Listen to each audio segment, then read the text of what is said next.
शिवगाठी।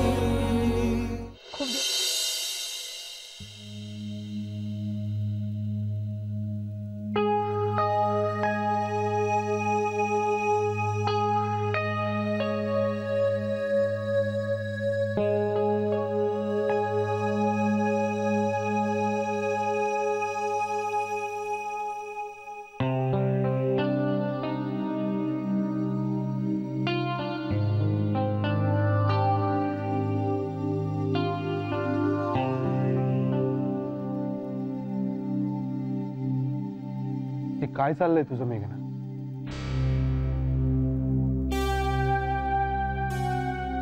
मग मी काय करावं अशी अपेक्षा आहे तुझी? मी योग्य तेच करते, तूही तेच कर, तेच योग्य. अशा अवस्थेत त्याच्याकडे पाठ फिरवणं योग्य आहे? प्रेमाचं नातं निर्माण होण्याआधी तो तुझा मित्र होता हे विसरलीस का तू मेघना? माझाही मित्र झाला होता तो काही काळ. मित्राला असं वाऱ्यावर सोडून द्यायचं का आपण? आताच्या घडीला एका नसलेल्या नात्यापेक्षा असलेली नाती जास्त महत्वाची आहेत माझ्यासाठी. ज्या नात्यांनी मला स्वातंत्र्य दिलं, समजूतदारपणा दिला, सन्मान दिला, न्याय शिकवलं, प्रेम दिलं, ती नाती दुरावतील अशी कोणतीही गोष्ट नाही करणार आहे मी. ठीक आहे, नको करूस. जाऊ दे ना, मरू दे. आपल्याला काय करायचं? आपला काय संबंध है ना? पण ज्या नात्यांविषयी आणि ज्या माणसांविषयी तू बोलतेस त्यांनी जे शिकवलंय त्याच्या विरुद्ध वागत नाहीस का तू? माहेरी तुझ्यावर तुझ्या बाबांच्या ओरडण्याचं दडपण होतं आणि इथे तू घरातल्यांच्या प्रेमाचं दडपण घेतलंय. दोन्ही ठिकाणी तुझं मन जे तुला सांगतंय तसं तू वागण्याची हिंमत दाखवणार नसलीस तर काय उपयोग?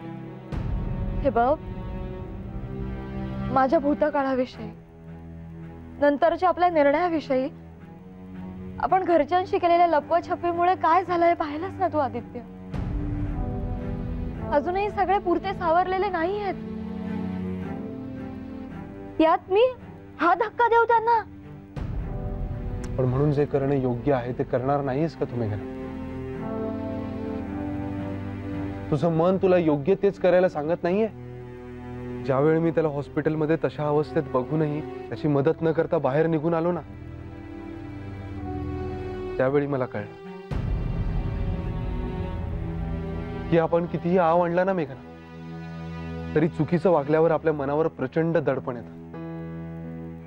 एक असह्य टोचणी लागते मनाला. माझ्या नानामाईंच्या संस्कारांची देणे, त्या संस्कारांनी मला स्वस्थ नाही बसू दिलं. तुझाच चेहरा माझ्या डोळ्यासमोर आला. मला सांग, तू जर माझ्या जागी असतीस तर तू त्याला तसंच टाकून निघून आली असतीस? नक्कीच नाही. माणुसकी म्हणून, मित्र म्हणून तू तुझी जबाबदारी पार पाडली असतीस. मला तर असं वाटलं की कुठल्या तोंडाने तुला घरी येऊन सांगू की त्याला मदतीची अत्यंत आवश्यकता असतानाही मी त्याला ओळखही न दाखवता निघून आलो. आपण असं वागूच नाही शकत मेघना. विचार तुझ्या मनाला. मी माझ्या मनाला विचारलं तर पुन्हा घरात वादळलेला तुला कसं कळत नाही आदित्य? अरे, सगळ्यांची मनं आता हळवी आहेत. माई सुद्धा अजून सावरलेल्या नाहीयेत रे. मी कसा हा घाव घालू त्यांच्यावर मला सांग?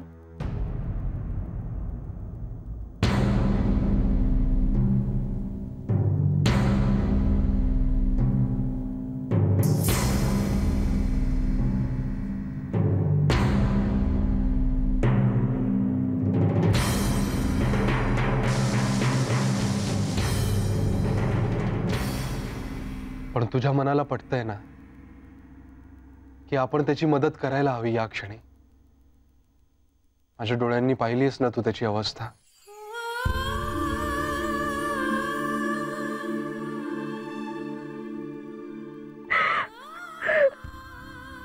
किती चांगला आहेस रे तू आदित्य. नाही रे कोणी वागत असं या जगामध्ये. नाही वागत. खूप चांगला आहेस तू, खूप. होय. तुला हवं तितकं रडून घे, मन मोकळं कर तुझं. पण घाबरू नकोस, तू माझीच आहेस.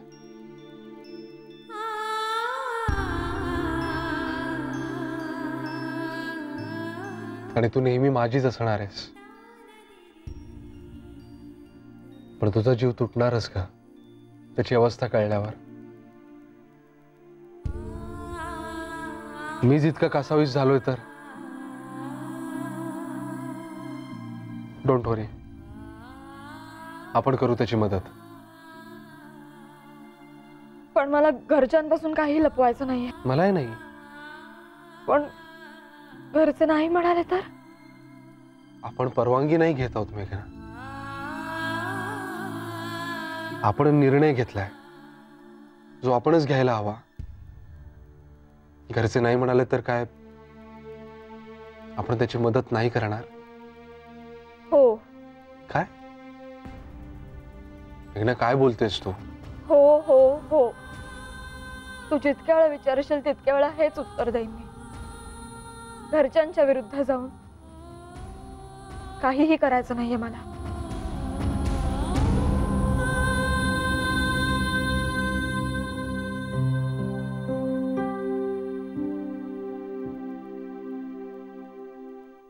विजया, दोघांना काय झालं होतं ग? आणि तू मला काय खुणा करत होतीस की नंतर सांगते नंतर सांगते? अरे मी त्यांना जेवायला बोलवायला गेले होते ना, तर त्यांच्यामध्ये ना असं वाद नाही पण नवरा बायकोमध्ये मतभेद होतात आणि त्याच्यानंतर चर्चा होते ना. हा, म्हणजे राग गिळत गिळत मतभेद दाखवायचे नसतात तेव्हा होते तशी. हा, तसंच चालू होतं. मी त्यांना म्हणाले जेवायला चला, तर पटकन आदित्य म्हणाला आम्हाला म्हणाला आम्हाला भूक नाहीये. आणि त्याचं वाक्यही पूर्ण झालं नाही तर मेघना पटकन म्हणाली मला जाम भूक लागली आणि तडक बाहेर पण पडली. अरे करेक्ट आहे. म्हणजे पक्के नवरा बायको आहेत ते. पण विजया, जेवण संपलं तरी ते मिटलं नव्हतं का भांडण त्यांचं? काही सिरियस नसेल?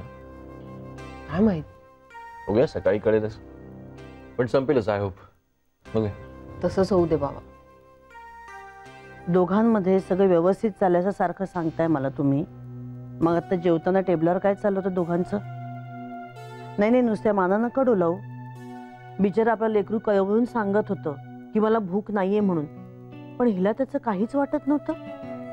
हिनं बघितलं सुद्धा नाही त्याच्याकडे आणि एकटीच जेवायला लागली. काहीतरी काय संजय? काहीतरीच नाही सांगत आहे मी तुम्हाला.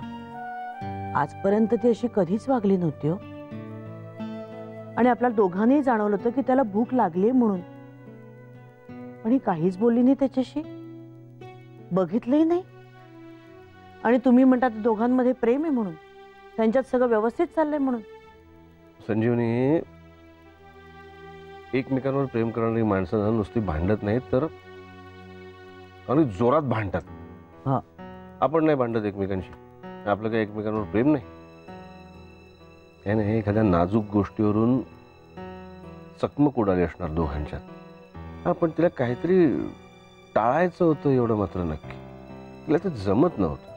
म्हणजे मनात खूप काहीतरी भरून येत होतं पण तिला ते बाहेर पडू द्यायचं नव्हतं. आणि मग अन्न रेटून अडवत होती ती बोलणं. झगडत होती कशाशी तरी. कधी कधी माणसाला स्वतःशीच सगळ्यात जास्त झगडावं लागतं ना संजीवनी. तुझा तुझ्याशी चाललेला झगडा समजतोय ना तुला? मग आता तिचा समजायला वेळ लागणार नाही.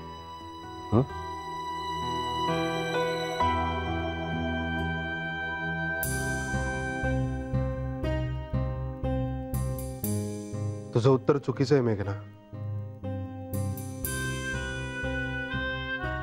घरच्यांच्या भीतीने जे योग्य आहे ते करायला तू कचरतेस. ज्या खरेपणाचा पहिल्या दिवसापासून तू आग्रह धरलास, मेघना अगं मी काय म्हणेन, मी कसा रिॲक्ट होईल याला न घाबरता तू पहिल्या दिवशी मला सगळं खरं सांगितलंस. माझ्या बरोबर राहण्याचा निर्णय घेतल्यानंतरही घरच्यांना सगळं खरं सांगायचा हट्टही तुझाच होता. मग आता का खोटेपणा करतेस? मला माहितीये तुला त्याची मदत करायची, तुला काळजी वाटते त्याची. पण आदित्य, तुला भीती नाही वाटत पुन्हा एकदा घरात वादळ द्यायची? मी पुन्हा उलटा प्रवास करेन अशी? सगळा भूतकाळ तुला माहित असताना सुद्धा अजूनही तुला असं वाटतंय की आपण त्याला बघायला जावं? हो, नाही वाटत मला भीती, कारण माझा तुझ्यावर पूर्ण विश्वास आहे मेघना. माझ्या बरोबर राहण्याचा निर्णय पुरेसा वेळ देऊन घेतलायस तू, आणि त्याच्याविषयी तुझ्या मनात फक्त मैत्रीची भावना आहे हे माहिती आहे मला. त्या मैत्रीला तू जागावस असं माझं प्रामाणिक मत आहे. आणि आज फक्त घरच्यांच्या भीतीने जर तू स्वार्थी विचार केलास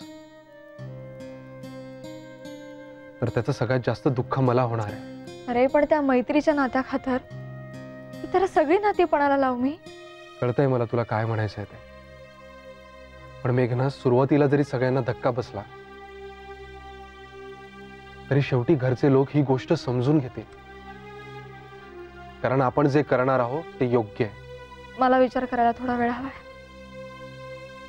पण त्याच्याकडे तेवढा वेळ आहे की नाही माहित नाही.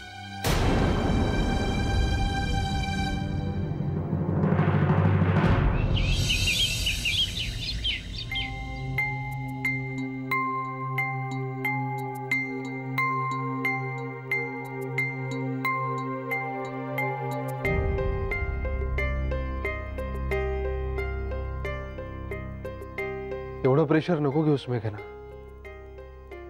आपण योग्य तेच करणार आहोत. पण जे काही करायचं असेल ते आजच करावं लागेल, otherwise it will be too late. Aditya, मला खूप वाईट वाटतंय रे त्याच्याबद्दल.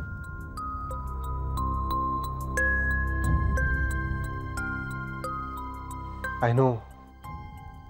घरचं कोणी नसल्यामुळे एकटेपणाची सवयच झाली होती त्याला. अंगात जणू भिनलाच होता एकटेपणा. आनंद वाटत फिरायचा, पण दुसऱ्या कोणाला जास्त जवळ नाही येऊ द्यायचा तो स्वतःच्या. मला ना नेहमी भीती वाटायची की हा आजारी पडेल आणि स्वतःची बिलकुल पर्वा नाही करणार आणि काहीतरी होऊन बसेल. आणि बघ, तसंच झालं. कधी कधी वाटतं देव अशा कलावंत माणसांना एका बाजूने काहीतरी जास्त, काहीतरी अलौकिक देतो, म्हणून दुसऱ्या बाजूने त्यांच्या जगण्यातलं काहीतरी काढूनही घेतो. याच्या हातात कला दिली, पण जोडीला एकटेपणाही दिला.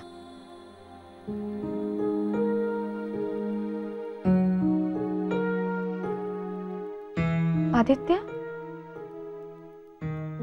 अरे किरण आहे ना, त्याचा खराखुरा मित्र. तो असेल तर सगळेच प्रश्न मिटतील. माझ्या आधी कसं नाही लक्षात आलं? थांब, मी त्याला फोन करते.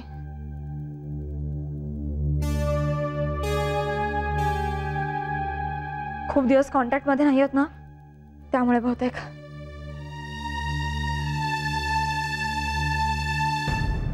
खूप दिवस कॉन्टॅक्ट मध्ये नाही होत ना, त्यामुळे बहुतेक.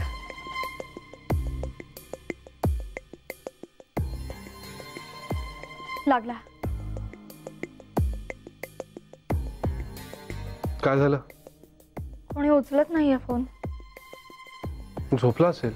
नाही रे, तू तसा उशिरापर्यंत झोपणाऱ्यांपैकी नाहीये, आणि माझा फोन नेहमी उचलतोच तो. थांब, परत करते.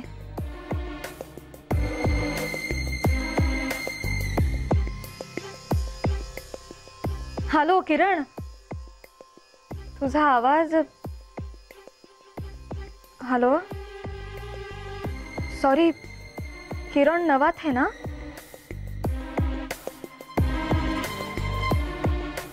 नाही, पण नंबर बरोबर आहे. सॉरी, हा नंबर किरणचा नाहीच आहे म्हणे. बदलला असेल नंबर. तुला किरणचं घर माहितीये का? नाही, आणि इतर कोणाचेही नंबर्स नाही आहेत. किरणचा ग्रुप वेगळा होता, त्यातला कोणाशीच कॉन्टॅक्ट नाहीये माझा. जाऊ दे ना मेघना, इतरांच्या मागे पळण्यापेक्षा आपण जे करणं अपेक्षित आहे ते करूया ना. हम्म.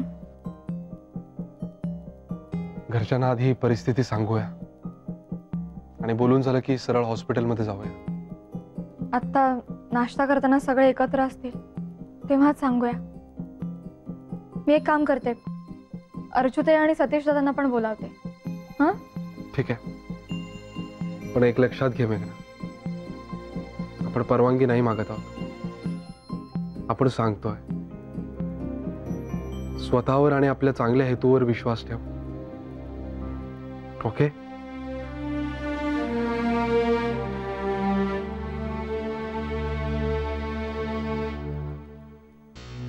अगं सगळं मलाच वाढणार आहेस का? अरे या या या या या, खिचडी खा.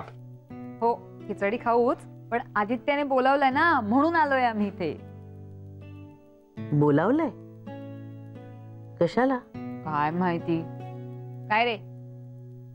हा, कदाचित प्रमोशनचं गिफ्ट द्यायचं असेल मला ना. अरे वा. अरे फार खर्चात बिरचात पडलायस की काय? एवढं गंभीर का झालायस? हा, नाही नाना, मला एक गोष्ट सगळ्यांना सांगायची होती म्हणून अर्जू आणि सतीशला पण बोलावून घेतलं मी.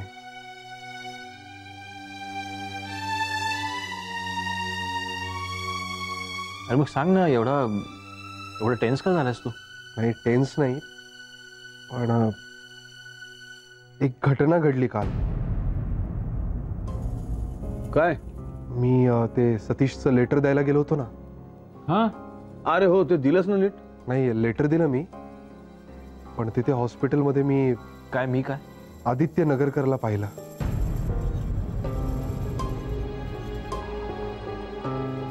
आदित्य नगरकर म्हणजे? हो,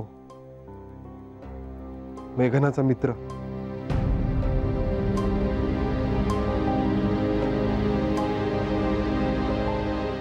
नाना, तो खूप आजारी आहे, पण आजारापेक्षा वाईट गोष्ट म्हणजे तो पूर्णपणे एकटा आहे. त्याच्या सोबत कोणीच नव्हता. तो एकटाच आला आणि पाहता पाहता कोसळला. त्याला बहुतेक खूप ताप आला होता. त्याची कंडिशन खूपच वाईट होती आणि त्याला पाहणारं कोणीच नव्हतं. अरे ते ठीक आहे, म्हणजे तेव्हा त्याच्यासोबत कोणी नव्हतं, पण या जगात कोणीतरी असेल ना त्याचं, म्हणजे काका मामा कोणीतरी. त्याचे काका आमच्या लग्नाच्या वेळीच वारले. आई बाबा आधीच गेले होते. त्याचा एक मित्र होता, पण त्याचा फोनच लागत नाही आणि त्याचं घर कुठे तेही मला माहित नाही. म्हणून खरोखर तो एकटा आहे. नाही, ते आलं लक्षात. तुला काय म्हणायचंय ते कळत नाही. म्हणायच्यापेक्षा काय सुचवायचंय? नाना, मला असं म्हणायचंय की त्याचं कोणीच नाही हे माहीत असताना आपण त्याची विचारपूस न करता त्याला असं टाकून देणं बरोबर नाही.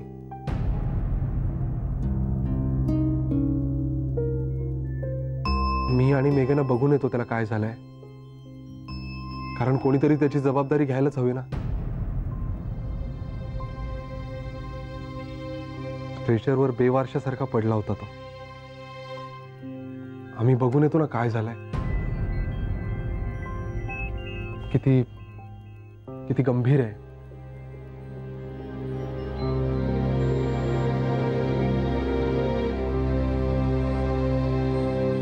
माई,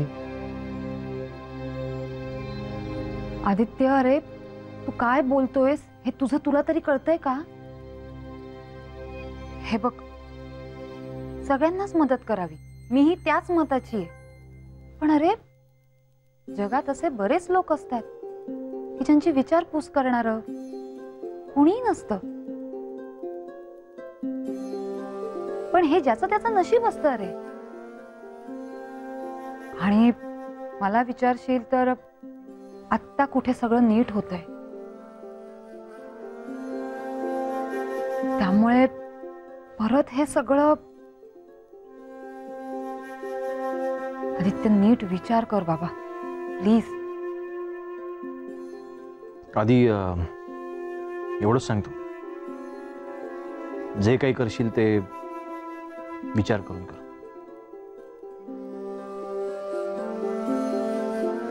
आणि मला खात्री आहे तू योग्यच करशील. नाना आलो.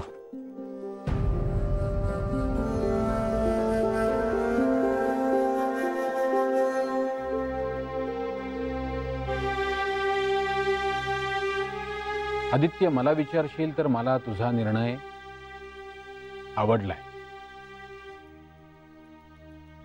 हो अर्जुन, आणि खात्री आहे तू जो काही डिसिजन घेशील तो पूर्ण विचार करून घेशील. अरे मेघनाचा तुझ्यावर आणि तुझा मेघनावर विश्वास आहे, प्रेम आहे, यातच सगळं आलं. मला आनंद होतो तो या गोष्टीचा की तुझ्यातली माणुसकी संपली नाहीये. आदित्य, तू असंही करू शकतोस, एखादी सामाजिक कार्य करणारी संस्था असेल त्या संस्थेला या सगळ्याची माहिती दे. हवं तर त्यांना इनिशियल स्टेजला मदत कर, म्हणजे तू इन्व्हॉल्व्ह होणार नाहीस आणि तुझा हेतूही साध्य होईल. आम्ही येऊ का? चला. आदित्य, बोलायला सोपे आणि करायला अवघड असे निर्णय घेतोयस तू. तुझ्या पहिल्या निर्णयाने तुला मेघना दिली. हा निर्णय तुला आत्मशांती देईल. Proud of you.